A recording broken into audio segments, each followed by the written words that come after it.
Swastiastu. Sebelum masuk ke materi, saya akan memperkenalkan anggota kelompok PKK saya kali ini, yaitu Iketut Korinata Kusuma, Ikomang Rizky Purnama Prayoga, Ikadek Pasak Govinda Dita Kirana Ari Putra, Kauri Welsa Junior, Ikomang Agus Chandra Bibuna, Iputu Ariantini.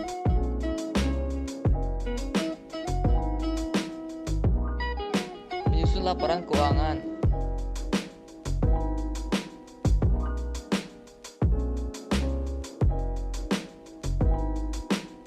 Pengertian laporan keuangan secara umum adalah laporan yang berisi pencatatan uang dan transaksi yang terjadi dalam bisnis, baik transaksi pembelian maupun penjualan, dan transaksi lainnya yang memiliki nilai ekonomi dan moneter.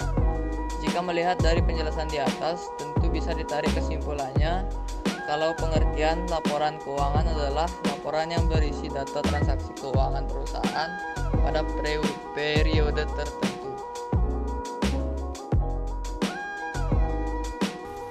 Jenis-jenis laporan keuangan. Terdapat 5 jenis laporan keuangan utama pada bisnis, yaitu: pertama, laporan laba rugi.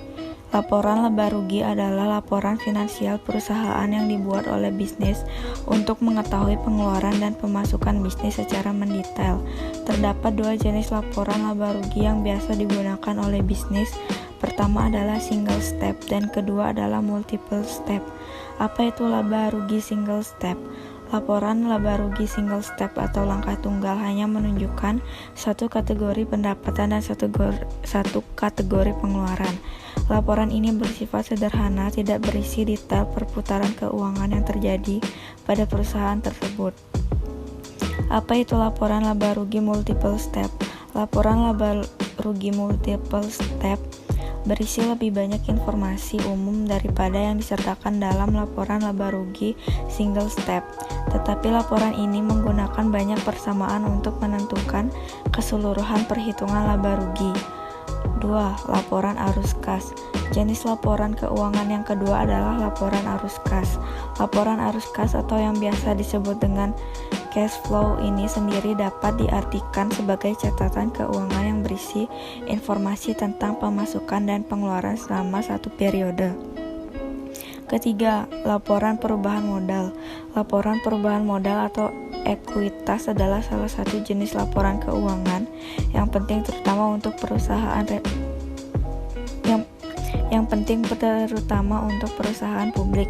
Tujuan pembuatannya adalah agar perusahaan dapat menggambarkan peningkatan maupun penurunan dari aktivitas bersih. Keempat, laporan neraca.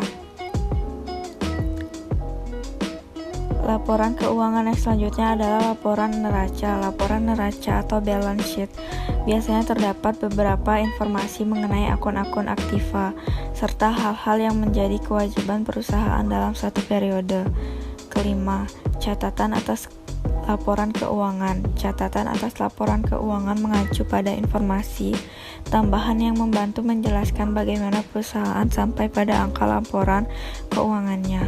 Catatan ini juga membantu menjelaskan penyimpanan atau anggapan inkonsistensi dalam metodologi akun tahun ke tahun.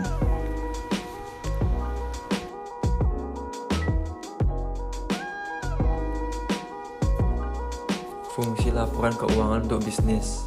1. Untuk menilai kondisi usaha. Seluruh laporan ini berguna sebagai penilai kondisi usaha. Maksudnya, jika dari catatan keuangan terlalu banyak kerugian, berarti perusahaan sedang mengalami kemunduran. 2. Sebagai bahan evaluasi. Laporan keuangan diperlukan untuk bahan evaluasi.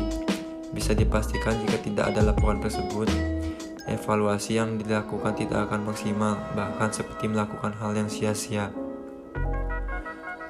3. Bentuk pertanggungjawaban perusahaan. Laporan keuangan juga berfungsi sebagai pertanggungjawaban perusahaan, baik kepada investor maupun kepada pemerintah yang terkait dengan pajak dan lain sebagainya.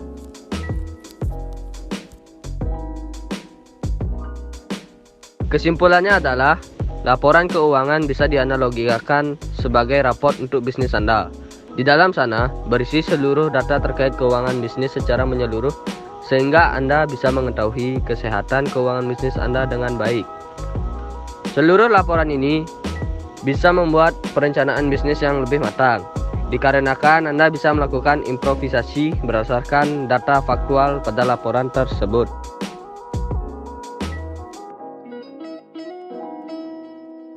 Sekian presentasi dari kelompok kami ucapkan terima kasih. Om Santi Santi Santi Om.